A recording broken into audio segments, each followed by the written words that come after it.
में हम लोगों ने बैलेंस शीट की बात की थी, जिसमें मैंने आपको बताया था कि बैलेंस शीट 6 पार्ट्स में डिवाइड की जा सकती है। 6 पार्ट, पहले ब्रॉड 2 पार्ट थे। 2 पार्ट कौन से थे? जो मेन 2 पार्ट थे, इक्विटी एंड लायबिलिटीज़ और एसेट्स। ठीक है, इसके बाद उसके हमने 4 सब पार्ट्स बनाए थे, 4 सब पार्ट बनाए थे हमने। 4 सब पार्ट बने थे आपके इक्विटी एंड लायबिलिटीज़ के, और 2 सब पार्ट बनाए थे हमने एसेट्स के। इक्विटी एंड लायबिलिटीज़ में 4 सब पार्ट कौन कौन से थे? चौक नहीं लाए?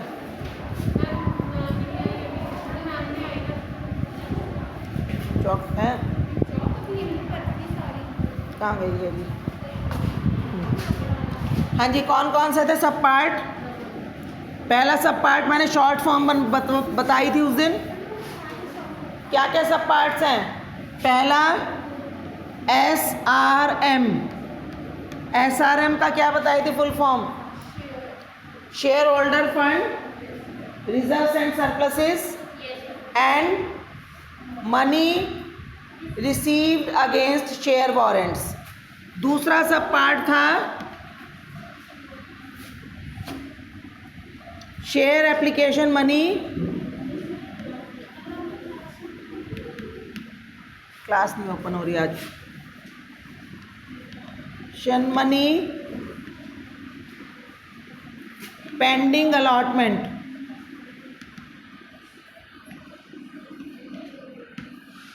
थर्ड पार्ट है, थर्ड पार्ट की मैंने शॉर्ट फॉर्म क्या बताई थी?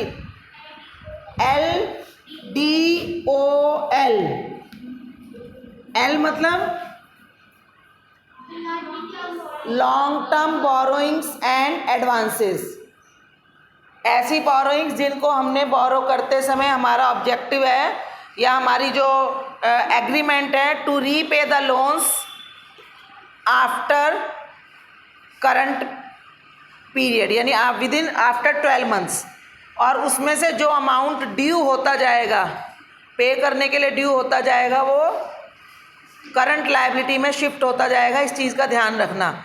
जैसे डिवेंचर्स इशू किए तो इशू करते समय हमारी जो है टाइम ड्यूरेशन है मान लो 5 ईयर्स की, तो 5th ईयर में जब उनका पे करने का टाइम आएगा तो वो लायबिलिटी करंट लायबिलिटी में कन्वर्ट होती जाएगी। यानी कोई भी लायबिलिटी जिसकी ड्यू डेट आफ्टर 12 मंथ्स है, लायबिलिटी मतलब लोन एंड एडवांसेस हमने लिए हैं जिनकी ड्यू डेट आफ्टर 12 मंथ्स है, हम उसको लॉन्ग टर्म लायबिलिटीज़ में इंक्लूड करेंगे, long term borrowings and advances में। डेफर्ड टैक्स एसेट्स का मैंने नेट लायबिलिटीज़ का बताया था कि जब हमारा अकाउंटिंग टैक्स, अकाउंटिंग प्रॉफिट और इनकम टैक्स एक्ट के अकॉर्डिंगली जो हमने प्रॉफिट कैलकुलेट किया है, उनमें दोनों में डिफरेंस आता है। ये बात मैंने डिटेल में बताई थी क्यों आता है, और उसके कारण अगर हमारी कोई टैक्स लायबिलिटी अराइज हो रही है, ठीक है, हमारा अपना टैक्स और उनके अकॉर्डिंगली कैलकुलेट किए हुए टैक्स में जब डिफरेंस आता है और उसके कारण हमारी लायबिलिटी अराइज होती है, तो हम उसको डेफर्ड टैक्स एसेट बोलते हैं। आपको ज़्यादा डिटेल में ये कुछ नहीं करना, सिर्फ आपको इसकी टर्म याद रखनी है। अभी 12th के लेवल पर सिर्फ इतना याद रखना है। ओ मतलब other non current liabilities. Other non current liabilities मतलब ऐसी लायबिलिटी जो इसका पार्ट नहीं है लेकिन आपने पे करनी है आफ्टर 12 मंथ्स। जैसे आपने किसी से लंबे समय के लिए आपने सप्लायर से सामान उधार लिया हुआ है, आपके पास एम्प्लॉयज़ प्रोविडेंट फंड जमा है, एम्प्लॉयज़ ने अपनी सैलरी का एक पार्ट एज प्रोविडेंट फंड जमा करवा रखा है, तो वो लायबिलिटी है आपकी। तो इस टाइप की लायबिलिटीज़ जो आपको लगता है कि हमने आफ्टर 12 मंथ्स पे करनी है, they are other non current liabilities. अलग अलग डेस्क पर बैठो आप लोग, आप भी अपने अलग अलग डेस्क पर बैठो।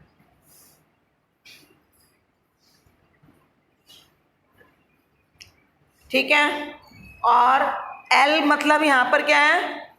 Long term provisions. ऐसे प्रोविज़न्स जो हमने लंबे समय के लिए बनाए हैं, यानी कि हमने वो खर्चे होंगे लेकिन आफ्टर 12 मंथ्स, और उन खर्चों के लिए आपने पहले से प्रोविज़न्स बनाए हैं। इसमें मेनली होते हैं एम्प्लॉयज़ बेनिफिट एक्सपेंसेस, जैसे एम्प्लॉयज़ के रिटायरमेंट प्लान के लिए कंपनी ने अपनी तरफ से पेमेंट करनी है कुछ, तो उसके लिए आपने प्रोविज़न बनाया, जैसे ग्रेच्युटी का प्रोविज़न बनाया है, प्रोविडेंट फंड का प्रोविज़न बनाया है। ये तो इसमें तो होता है कि एम्प्लॉय ने अपनी सैलरी का कोई पार्ट जो बोरोइंग क्या होती हैं, उधार लिया है किसी से पैसा, जिसके आपके पास पैसे आए हैं और वो आप उनको 12 महीने के बाद चुकाओगे, यानी आपने पेमेंट ले रखी है। प्रोविज़न्स होते हैं कि आपने कोई एक्सपेंस करना है, आपको कोई पेमेंट, किसी से पैसे उधार नहीं लिए लेकिन आपके कुछ ऑब्लिगेशंस हैं, आपको फ्यूचर में उनकी पेमेंट करनी है, लेकिन आपको अभी अमाउंट सर्टेन नहीं है, तो आप पहले से उसके लिए तैयारी करके चलते हो, उसको हम प्रोविज़न कहते हैं। अब उस प्रोविज़न के कारण खर्चा हो सकता है आपको विद इन 12 मंथ करना पड़ जाए, और हो सकता है खर्चा आफ्टर 12 मंथ हो।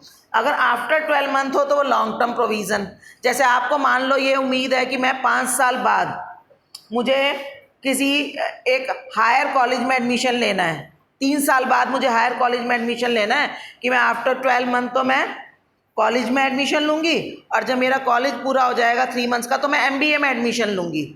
सपोज़ आपका ये टारगेट है। अब आप कॉलेज की फ़ीस के लिए भी आपको खर्चा करना पड़ेगा और MBA की फ़ीस के लिए भी खर्चा करना पड़ेगा, लेकिन क्या आपको पता है आपकी कॉलेज की फ़ीस कितनी है? अभी नहीं पता। क्या आपको पता है MBA में खर्चा कितना आएगा? नहीं पता, लेकिन छोटा आप अंदाज़ा ले सकते हो, स्टडी करके अंदाज़ा ले सकते हो। और आपने कॉलेज में एडमिशन लेना, उसके लिए आप मान लो अभी से थोड़े थोड़े पैसे जमा करते रहो ताकि कॉलेज में एडमिशन के टाइम फ़ीस पे की जा सके, तो वो आपका हो गया शॉर्ट टर्म प्रोविज़न, क्योंकि वो 12 मंथ्स के अंदर अंदर करना है। और अगर आपने 12 मंथ्स के बाद यानी 3 साल बाद जो आपने MBA में एडमिशन लेना, उसके लिए अभी से पैसे जोड़ कर रख रहे हो, तो वो लॉन्ग टर्म प्रोविज़न कहलाएगा। ठीक है, हाँ जी। इसके बाद फोर्थ जो है, फोर्थ हमारा क्या हेड था? इसका मेन हेड क्या है? इसका main head share holder fund. इसका मेन हेड क्या है? Non current liabilities. ठीक है, और इसका शेयर होल्डर फंड।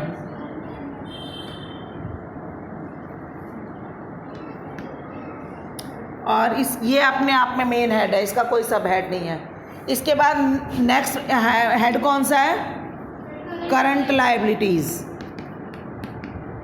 ठीक है, करंट लायबिलिटीज़ में अगर हम शॉर्ट यही बात करें तो उसको हम बोलेंगे STOS।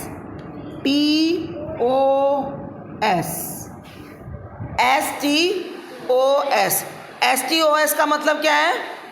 देखो, S का मतलब यहाँ पर है हमारा शॉर्ट टर्म बोरोइंग्स।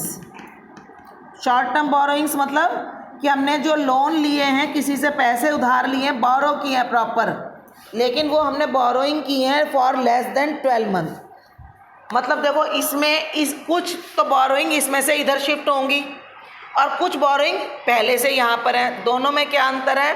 देखो, इसमें क्या है कि हमने लोन लिया था, लोन लेते वक्त हमारा ड्यूरेशन लॉन्ग था, लेकिन टाइम जैसे जैसे बीतता है तो वही लॉन्ग टर्म शॉर्ट टर्म में कन्वर्ट होता जाता है ना। जैसे हमने पहले लोन लिया था कि हम 5 साल बाद चुकाएंगे, 4 साल तक तो वो लॉन्ग टर्म बोरोइंग रहा, 5वें साल में क्या बन गया? वो करंट लायबिलिटी, क्योंकि अब वो पे करने का टाइम आ गया। तब वो 5वें साल में यहाँ से यहाँ शिफ्ट हो जाएगा, लेकिन वो ये नहीं माना जाएगा, वो माना जाएगा अदर करंट लायबिलिटी, क्योंकि ये यहाँ से शिफ्ट हुआ है।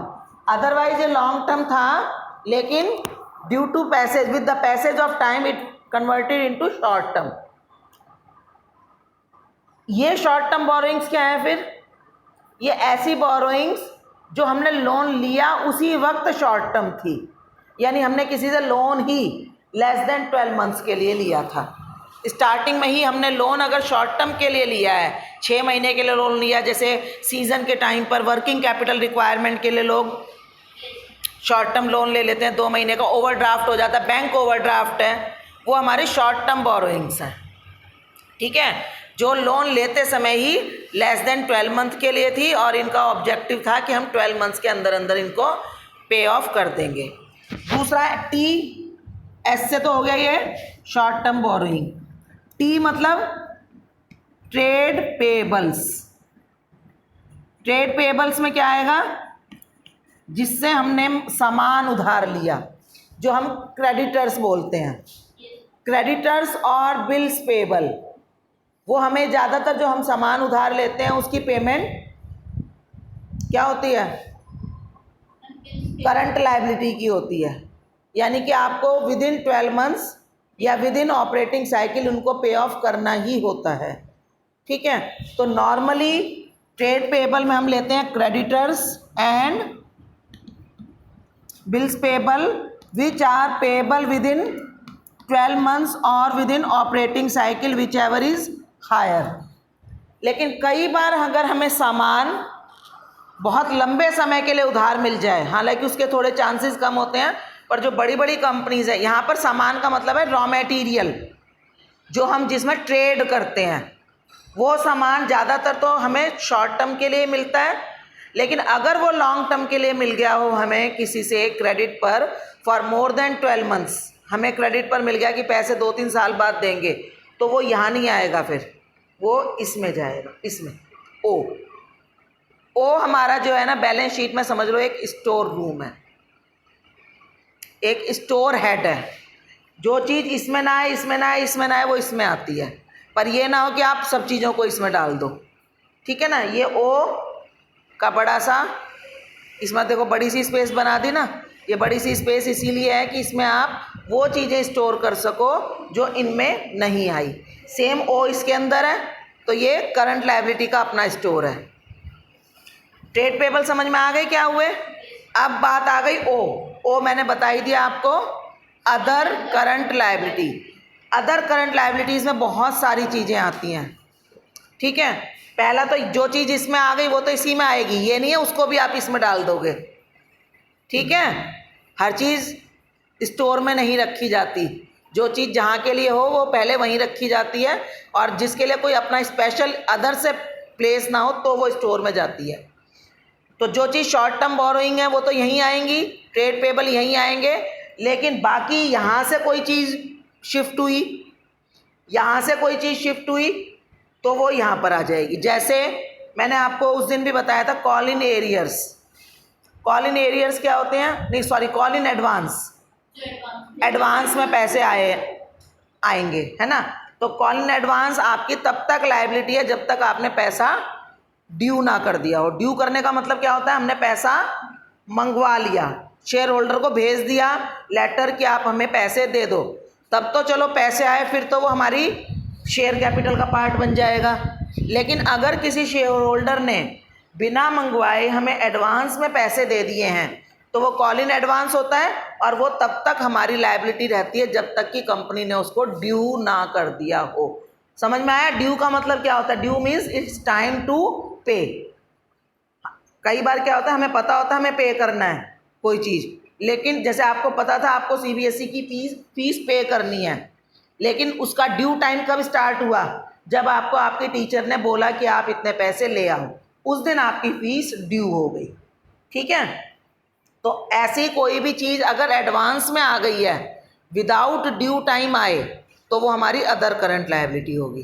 ठीक है, ऐसे ही अनपेड डिविडेंड, हमने डिविडेंड डिक्लेयर कर दिया लेकिन अभी वो पे नहीं हुआ, अनक्लेम्ड डिविडेंड, हमने डिविडेंड पे भी कर दिया लेकिन हमारे जो शेयर होल्डर्स हैं उन्होंने वो चेक अभी तक अकाउंट में नहीं डाला, तो वो उन्होंने क्लेम नहीं किया। एक तो था डिविडेंड हम पे करेंगे, लेकिन हमने श्योर तो कर दिया हम पे करेंगे, जनरल मीटिंग में फाइनल हो गया डिविडेंड पे करना है, लेकिन अभी चेक नहीं बने, तो वो हो जाएगा अनपेड डिविडेंड। ठीक है, हमने उनके अकाउंट में पैसा नहीं डाला। आजकल तो वैसे ईसीएस होने लगा है, ठीक है ना, तो हमने अगर ये अभी ईसीएस का काम स्टार्ट नहीं किया तो वो अनपेड डिविडेंड, और हमने ईसीएस भी मान लो कर दिया लेकिन किसी के अकाउंट में फिर भी पैसा नहीं पहुंच पाया, अकाउंट नंबर गलत है, अकाउंट डिटेल गलत है, तो वो अनक्लेम्ड डिविडेंड। ठीक है। तो इस तरह से बहुत सारी चीज़ें आपको, लिस्ट पूरी मैं आपको भेजूंगी। तो जो अदर करंट लायबिलिटीज़ के अंदर आएंगी वो बहुत लंबी लिस्ट है, वो आपको इसके अंदर शो करनी है। पर मेनली आपसे जैसे यही interest due but not paid, interest accrued but not paid, वो चीज़ें इसके अंदर आएंगी। यानी आपने पे करनी है चीज़ें लेकिन अभी पे नहीं हुई हैं। फिर एस क्या होगा? Short term provisions. तो जैसे मैंने आपको लॉन्ग टर्म प्रोविज़न बताया, समझ में आया लॉन्ग टर्म प्रोविजंस क्या हुए? कि ऐसा खर्चा जो हमें एक लंबे समय के बाद होना है, लेकिन उसके लिए हम पहले से ही थोड़ा थोड़ा अमाउंट पहले से साइड कर रहे हैं, सेव कर रहे हैं, तो वो हमारा लॉन्ग टर्म के लिए प्रोविज़न हो गया। अब जैसे आपको मान लो कॉलेज में एडमिशन तो आपको शायद अगले 7-8 महीने में ही लेना हो, है ना। तो 8 महीने बाद फीस पे करनी है। मान लो आपको अंदाज़ा होगा कि मुझे 20,000 रुपये पे करने पड़ेंगे, मैं ऐसे कोर्स में एडमिशन लूँगी जहाँ पर 20,000 रुपये लगेंगे। तो आपने क्या किया, अभी से 3,000 रुपये, एकदम से 20,000 रुपये निकालने डिफ़िकल्ट है, तो आपने क्या किया, पहले से ही 3,000 रुपये महीना उसके लिए साइड करना शुरू कर दिया। तो वो क्या कहलाएगा हमारा?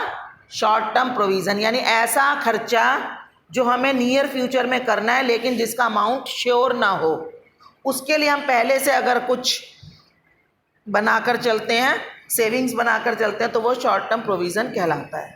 ठीक है। तो ये तो हमारी सारी बात हो गई है इक्विटी एंड लायबिलिटी की। ठीक है। इसके बाद हम करेंगे बात एसेट साइड की। एसेट साइड पर अगर हम बात करें तो एसेट साइड को हम 2 पार्ट में डिवाइड कर रहे हैं। हाँ जी, एसेट्स के पहले 2 पार्ट मैंने, जैसे टोटल 4 हो गए ना, 1 2 3 4, ये तो हो गए लायबिलिटी के। ऐसे यहाँ पर हैं नॉन करंट एसेट्स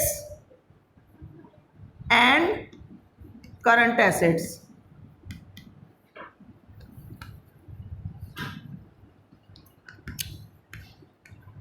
अब नॉन करंट एसेट्स के भी अपने आप में 2 पार्ट हैं, एक फिक्स्ड एसेट्स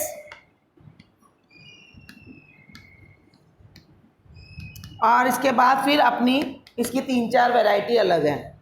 अब देखो नॉन करंट एसेट्स में हम बात करें TICI, फिक्स एसेट्स के अंदर आएगा आपका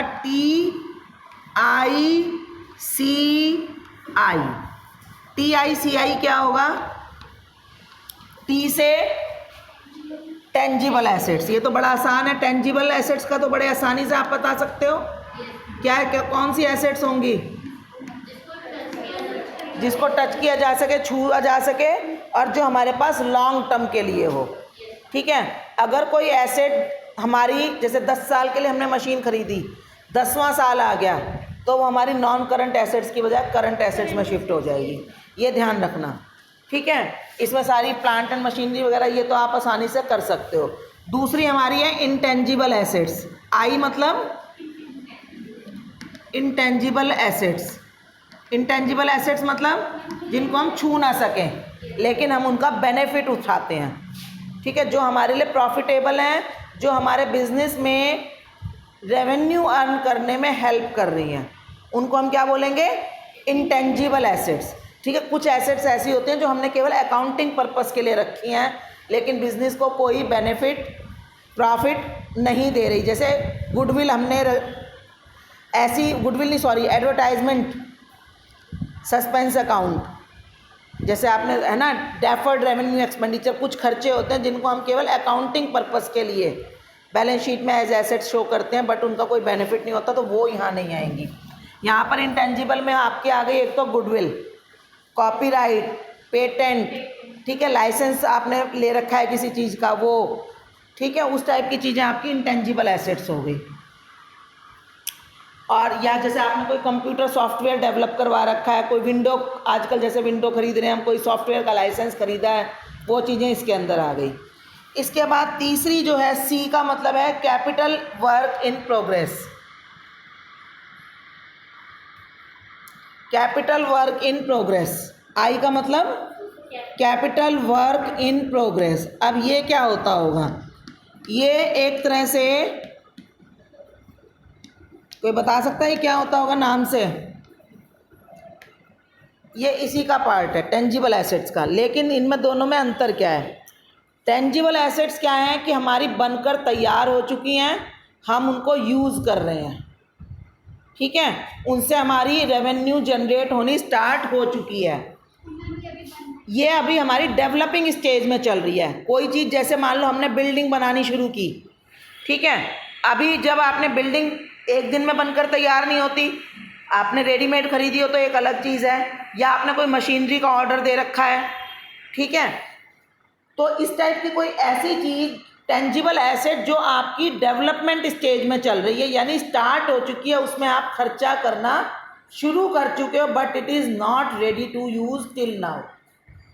ज़्यादातर ये रियल एस्टेट्स में ज़्यादा होता है। जैसे मान लो ये बड़े बड़े आपने देखे होंगे ना, जो डेवलपर्स होते हैं, जिनकी जैसे अगर आप बहुत सारे रियल प्रोजेक्ट के डेवलपर्स होते हैं जो फ्लैट्स वगैरह बनाते हैं, ठीक है, उनके प्रोजेक्ट 4-4 साल तक चलते रहते हैं, तो उनके खर्चे तो होते रहते हैं, ठीक है। तो लेकिन अभी वो फ्लैट्स अलॉट नहीं हुए, तब तक वो चीज़ें क्या है, कैपिटल वर्क इन प्रोग्रेस। कोई मशीनरी बननी हमने दे रखी है, उसमें हमने एडवांस पेमेंट कर रखी है, और उसमें हम थोड़े थोड़े टाइम पर पेमेंट करते रहते हैं, लेकिन अभी तक हम वो मशीन यूज़ करने को तैयार नहीं हुई, तब तक वो कैपिटल वर्क इन प्रोग्रेस। जिस दिन वो यूज़ करने के लिए तैयार हो जाएगी, टेंजिबल एसेट्स में शिफ्ट हो जाएगी, ठीक है। फिर आई क्या होगा, TICI। टी मतलब टेंजिबल, आई मतलब इंटेंजिबल, सी मतलब कैपिटल वर्क इन प्रोग्रेस, आई मतलब इंटेंजिबल एसेट्स अंडर डेवलपमेंट। ये मेनली आपका क्या होगा, देखो इसके भी नाम से पता चल रहा है, इंटेंजिबल एसेट्स अंडर डेवलपमेंट। इसका क्या मतलब होता होगा, ये भी यही चीज़ है, लेकिन बस ये इससे रिलेटेड है, ठीक है। जैसे मान लो हमारी कोई विंडो, हमने अपना कोई सॉफ्टवेयर डेवलप करने के लिए दिया हुआ है, अभी सॉफ्टवेयर बनकर तैयार नहीं हुआ, लेकिन आप पेमेंट कर रहे हो धीरे धीरे, या आपका कोई R&D का काम चल रहा है, रिसर्च एंड डेवलपमेंट, आप किसी चीज़ पर रिसर्च कर रहे हो, कोई नई चीज़ इनोवेट कर रहे हो, इन्वेंट कर रहे हो, उस पर खर्चा चल रहा है। जैसे या गवर्नमेंट के प्रोजेक्ट्स होते हैं, ठीक है ना, जो साइंटिफिक प्रोजेक्ट्स होते हैं, वहाँ पर जो काम होते हैं उन पर खर्चा तो होना स्टार्ट हो गया, लेकिन अभी रिसर्च पूरी नहीं हुई है। सॉफ्टवेयर बनना स्टार्ट हो गया, सॉफ्टवेयर अभी बनकर तैयार नहीं हुआ। कोई आप बुक लिखनी शुरू कर चुके हो उसके ऊपर, लेकिन अभी वो बुक पूरी नहीं हुई, तो वो सब चीज़ें आपकी आ गई, उसके ऊपर अभी आपको कॉपीराइट मिलना है ना, तो इंटेंजिबल एसेट अंडर डेवलपमेंट। तो ये क्या हो गया आपका, TICI। एक बार दोबारा से हम अगर रिवाइज करें तो SRM बेटा, ये बहुत इजी क्वेश्चन होता है, लेकिन इसको याद रखना बड़ा डिफिकल्ट हो जाता है। SRM याद है सारी चीज़ें, LDOL नॉन करंट लाइबिलिटी का पार्ट है, L मतलब long term advances, deferred tax asset liabilities, other non current liabilities, long term provision, STOS short term borrowings, trade payables, other current liabilities और शॉर्ट टर्म प्रोविजन। TICI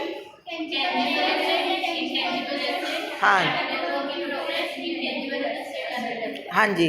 इसके बाद next है, इसमें इसी के अंदर अभी हम चल रहे हैं, ये ही लंबा है ना, इसका एक पार्ट तो ये होगा फिक्स्ड एसेट, और इसी के अंदर फिर हम अलग भी पार्ट चलेंगे,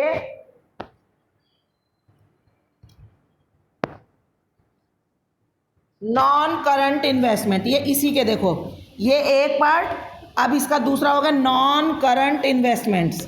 क्या होती होंगी ये नॉन करंट इन्वेस्टमेंट्स, क्या होती होंगी ये,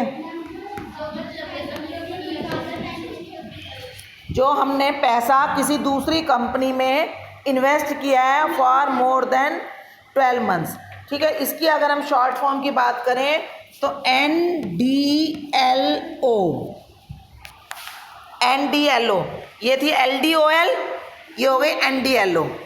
N मतलब नॉन करंट इन्वेस्टमेंट्स, ठीक है। हमने किसी दूसरे बिजनेस प्रोजेक्ट में अपने पैसे इन्वेस्ट कर रखे हैं, किसी दूसरी जगह पर हमने डायरेक्टली वहाँ के शेयर्स खरीद रखे हैं, या हमने वहाँ पर मतलब कोई चीज़ इन्वेस्ट, अपना पैसा वहाँ के ज़्यादातर शेयर्स वगैरह खरीद कर हमने पैसे इन्वेस्ट कर रखे हैं।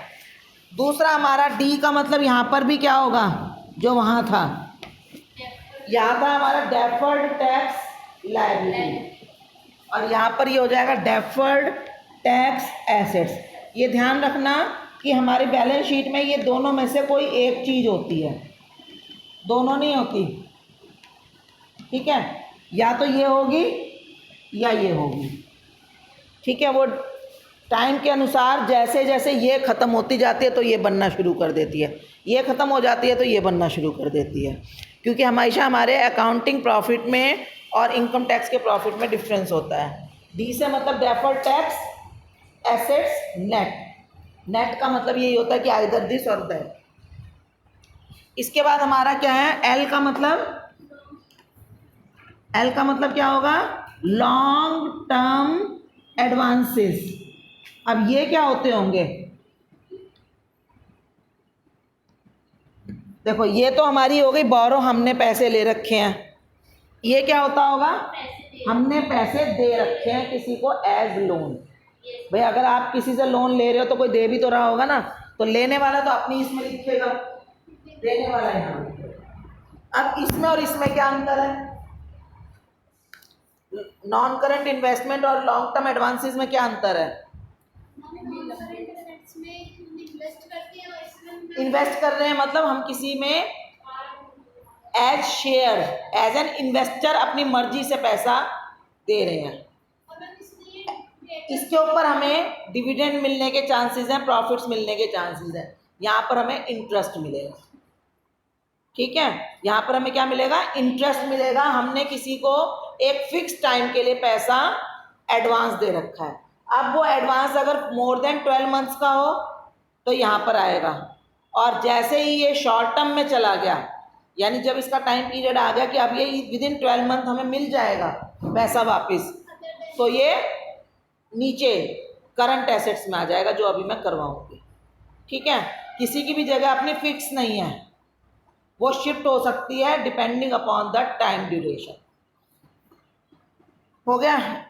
और इसके बाद इसके अंदर भी एक ओ आ गया, मैंने कहा ना एक ओ सब में है, एक ओ सबके अंदर है, इसमें नहीं है। सिर्फ एक ओ यहाँ हो गया, एक ओ यहाँ हो गया, एक ओ यहाँ हो गया। ये वाला ओ क्या कहेगा, अदर नॉन करंट एसेट्स। यहाँ पर भी ये देखो ओ इन्होंने बहुत सही बना दिया, जिसके अंदर देखो काफ़ी स्पेस है ना, गोल काफ़ी स्पेस छोड़ रखी है ना इसके अंदर। तो इसके अंदर क्या आ जाएंगी, अदर नॉन करंट एसेट्स, ऐसी कोई भी एसेट जिसमें मैंने कहा था ना फिक्टिशियस एसेट्स होती हैं कुछ ऐसी एसेट जो हमने केवल अकाउंटिंग पर्पस के लिए बैलेंस शीट में रख रखी है, जिसको हम धीरे धीरे राइट ऑफ करते हैं, ठीक है। धीरे धीरे राइट ऑफ करते जाते हैं तो वो यहाँ आएगी। जैसे कि मैंने बताया था deferred revenue expenditure, advertisement suspense account, कोई भी ऐसी नॉन करंट एसेट जो हमें धीरे धीरे राइट ऑफ करनी है वो यहाँ पर आती जाएंगी। या जो भी चीज़ें इनमें कहीं पर ना आ रही हों लेकिन आपको लग रहा हो कि हमें 12 महीने तक या उस 12 महीने से ज़्यादा अपने पास रखनी पड़ेगी, तो वो इसके अंदर आएगी, ठीक है। तो ये क्या बन गया हमारे, इसके एक तरह से नॉन करंट एसेट्स की हमारे पास दो टर्म हो गई, एक हो गई TICI और एक हो गई NDOL, सॉरी NDLO, TICI और NDLO, ठीक है। इसके बाद हमारी रह गई करंट एसेट्स। उसी के नीचे अगर हम बात करें तो करंट एसेट्स में 4 की बजाय 6 हेड्स हैं। बाकी अभी तक तो हम 4 कर रहे थे ना, इसके अंदर 6 हेड्स हैं। 6 हेड्स कौन कौन से हैं देखो, CI सिस्को,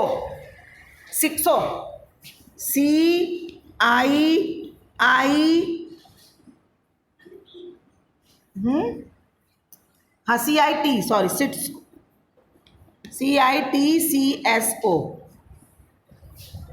CIT सिट्सको, ठीक है। C का मतलब यहाँ पर आ गया करंट इन्वेस्टमेंट्स। देखो एक बार आपको अगर ये छोटी फॉर्म याद कर लोगे ना इसकी, तो आपको पूरी छोटी फॉर्म याद कर लोगे तो आपको पूरी याद करने में आसानी रहेगी। सी का मतलब करंट इन्वेस्टमेंट, आई का मतलब इन्वेंट्रीज, इन्वेंट्रीज मतलब स्टॉक, इसमें stock of raw material, stock of finished goods, कोई भी आपके पास छोटे मोटे टूल्स हैं, छोटा मोटा ऑयल वगैरह वो उसको बोलते हैं स्पेयर पार्ट्स वगैरह हैं, वो सारी चीज़ें इसके अंदर आएगी। इन्वेंट्री का मतलब किसी भी चीज़ का स्टॉक जो हमें विद इन 12 मंथ्स यूज़ करना हो। टी का मतलब ट्रेड रिसीवेबल्स, ये भी इजी हो गया, इसके अंदर आपके डेटर्स आ गए और बिल रिसीवेबल आ गए, ठीक है, जो हमें विद इन 12 मंथ्स या विद इन करंट उसमें मिलने हो। सी का मतलब यहाँ पर हो गया कैश एंड कैश इक्विवेलेंट्स, ठीक है, इक्विवेलेंट्स ये क्या होते होंगे, करेंसी या कोई भी ऐसा पैसा हमने डिपॉजिट कर रखा है बैंक में जो विदाउट एनी नोटिस हम उसको इमीडिएटली कैश में कन्वर्ट कर सकते हैं, अपनी करेंसी में कन्वर्ट कर सकते हैं। इसके बाद हमारा short term loans and advances, ये सेम समझ लो इसी का पार्ट है। जैसे लॉन्ग टर्म के लिए दिया, मोर देन 12 मंथ्स के लिए दिया लोन तो long term advances, short term के लिए हमने लोन दिया तो वो हमारी एसेट होगी ना, जो लोन देने वाला है उसके लिए एसेट और लोन लेने वाले के लिए लायबिलिटी। और फिर इसके अंदर भी वो आ गया other current assets. Other current assets में वही है कि सब चीज़ें जो यहाँ पर ना आए वो यहाँ आ गई, और जो यहाँ से भी चीज़ें शिफ्ट होंगी, होता ना जैसे घर में फर्नीचर है, टाइम आफ्टर सम टाइम तो फिर वो किसी ऐसी जगह शिफ्ट हो गया, नया फर्नीचर आ गया, तो इस तरह से ये आपका चलेगा। तो आपको ये सारी जितने भी शॉर्ट फॉर्म्स अगर आप लोग एक बार याद कर लोगे, इनको समझ लोगे तो आपको ये आसानी रहेगी। और इसमें से आपका एक मेन क्वेश्चन यही आता है कि आपको सब हेड्स दे दिए जाते हैं, कोई भी आपको एग्जाम्पल दे दिया जाता है और आपसे उसके हेड सब हेड पूछे जाते हैं। और ये क्वेश्चन बहुत पेट है, इसका मैच द फॉलोइंग भी आ सकता है, ठीक है, कि आपको एक साइड बहुत सारे हेड्स दे दिए, इधर मेन हेड्स दे दिए या सब हेड्स दे दिए, आइटम दे दी, सब हेड्स दे दिए, तो इनको मैच करो। समझ रहे हो, अलग अलग हेड्स सब हेड्स को इस तरह से मैच करने का आ सकता है। वैसे आपसे पूछा जा सकता है कि मल्टीपल चॉइस में आ सकता है, तो इनको बहुत अच्छे से तैयार कर देना। चलिए।